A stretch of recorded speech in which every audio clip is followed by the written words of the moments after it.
Baik, Assalamualaikum warahmatullahi wabarakatuh. Sampurasun, selamat siang semuanya. Selamat datang di podcast untuk tugas Agenda 2 Lacar CPNS 2022 Provinsi Jawa Barat, yang mana kita ini diwajibkan untuk berdiskusi dan mengevaluasi perbandingan tokoh panutan antara satu dengan yang lainnya dan mendeskripsikan nilai-nilai berakhlak yang telah diterapkan.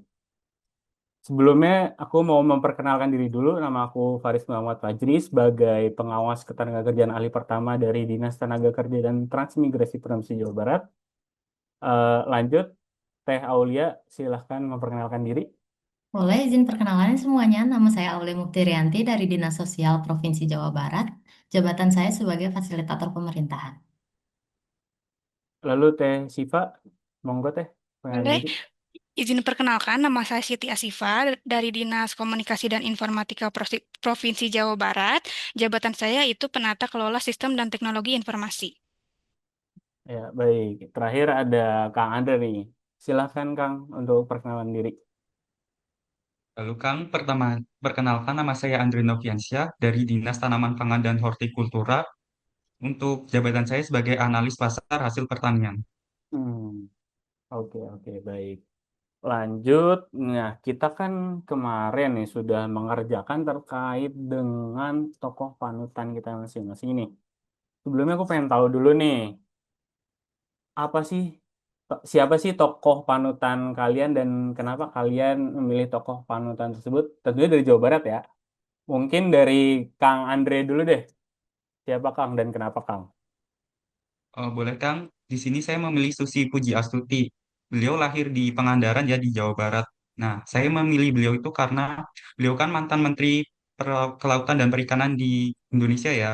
Nah, saya memilih beliau karena kebijakan-kebijakan beliau yang sangat mendukung rakyat, khususnya nelayan, seperti kebijakan penindakan tegas terhadap illegal fishing, terutama yang dilakukan oleh kapal laut asing di Indonesia.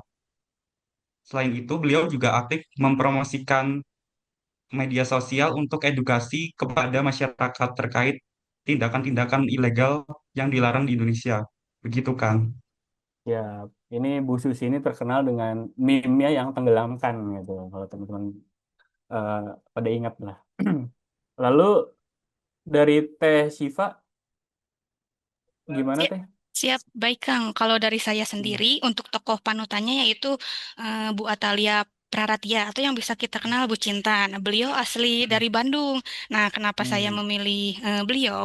Karena beliau itu konsisten mengabdi untuk masyarakat melalui program-program sosial, khususnya untuk perempuan. Nah, contohnya ada program Sekoper Cinta. Nah, beliau membuktikan bahwa meskipun tidak mempunyai jabatan ASN secara struktural, tetapi memiliki pengaruh dan aksinya dalam mendukung program pemerintahan. Nah, mungkin begitu, Kang, kalau dari saya. Baik, menarik juga nih khusus untuk Bu Atalia. Dia salah satu tokoh dalam tanda kutip wanita yang terkenal. Bu Susi juga wanita sih, selain Bu Susi tentunya. Dan terakhir ya ada Teh Aulia. Pilih siapa Teh dan kenapa Teteh milih itu? Mau nggak Teh? Oke, tokoh yang saya pilih ini pasti semuanya juga udah pada kenal. Hmm. Yang dijadikan nama jalan di Dago ya, Insinyur Haji Hmm. Juanda. Namanya juga udah terkenal banget, ada di bandara, terus Taman Hutan Raya Insinyur Tahura ya. Lalu ada di Uang juga.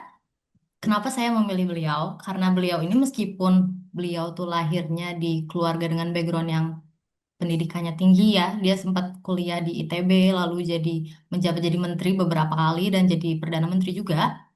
Tapi beliau itu menjalankan tugasnya dengan akuntabel ya, demi tujuan yang satu yaitu Indonesia.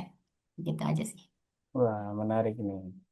Kalau nggak salah namanya diabadikan juga jadi nama bandara di Surabaya ya. Bagi yang pernah berpergian ke Surabaya. Nah, next itu kita kan disuruh memilih nih dari ketiga tokoh tersebut bukan berarti salah duanya itu jelek ya. Akan tetapi kita memilih yang terbaik di antara yang terbaik gitu loh. Menurut kalian sendiri nih, siapa sih yang terbaik di antara yang terbaik? Monggo dari Teh Siva dulu. Baik, Kang. Menurut saya, setelah mendengar penjelasan dari Teh Aul dan Kang Andre, panutannya itu yaitu Juanda. Saya memilih Juanda. Kenapa Juanda? Karena beliau ini sangat berjasa dengan menyatukan wilayah Indonesia. Terus seperti yang disebutkan Teh Aul juga dan dijadikan nama-nama jalan seperti di yang Juanda Dago dan Tahura. Mungkin begitu, Kang. Tuh nih milih Juanda nih ya. Mungkin dari Kang Andre dulu deh. Milih siapa Kang? Dari antara ketiga tokoh tersebut. Apakah tetap bertahan kepada Bu Susi atau gimana Kang? Kalau saya sih setelah saya melihat mendengar penjelasan dari Teh Aulia dan Teh Siti, saya sih lebih memilih ini ya, Bapak Juanda ya, Insinyur Juanda, dikarenakan beliau juga termasuk salah satu diakui sebagai pahlawan nasional Indonesia. Jadi kan berarti kontribusi terhadap Indonesianya itu juga sangat besar ya, begitu Kang.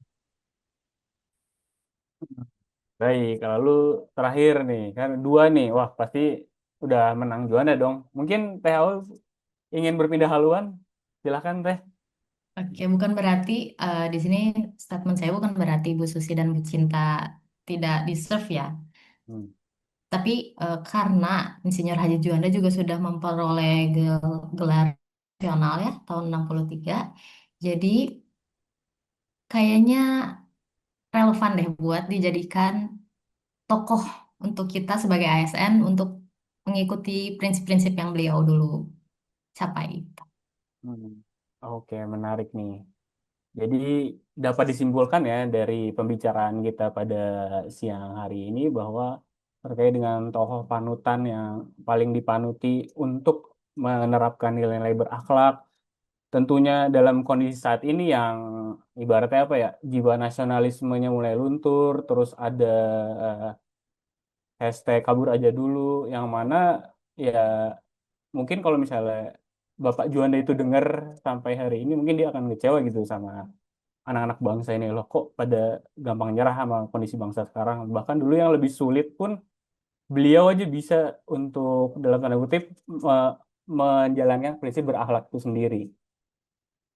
Terkait dengan prinsip-prinsip berakhlak pun juga beliau juga menurut saya banyak mengamalkannya, yaitu pertama terkait dengan berorientasi pada pelayanan. Dia mengutamakan kepentingan rakyat dengan kalau tidak salah dia menjadi menteri lebih dari 12 kali.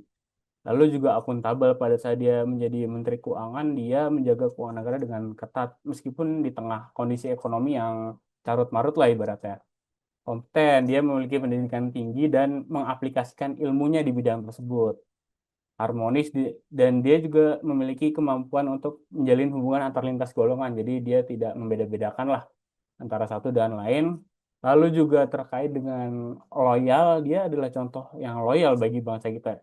Ya mungkin dalam tanda kutip siapa yang nggak capek ngurus Indonesia ya. Jadi ibaratnya apa ya, dia pantas lah mendapatkan gelar pahlawan. Lalu juga adaptif dari sektor A ke sektor B, dari kementerian A ke kementerian B, dia mampu untuk menjalankan tugasnya dengan baik. Dan terakhir kolaboratif, bagaimana diplomasi dia di mata dunia untuk kepentingan Indonesia itu diakui oleh bangsa kita. Mungkin sekian dari saya. Semoga dengan adanya podcast ini, teman-teman yang mendengarkan bisa tercerahkan dan mengamalkan apa yang telah dilakukan oleh Juanda, khususnya dalam berakhlak kita sebagai ASN nantinya. Sekian dari saya. Assalamualaikum warahmatullahi wabarakatuh. Selamat siang. Selamat menunjukkan aktivitas teman-teman saya.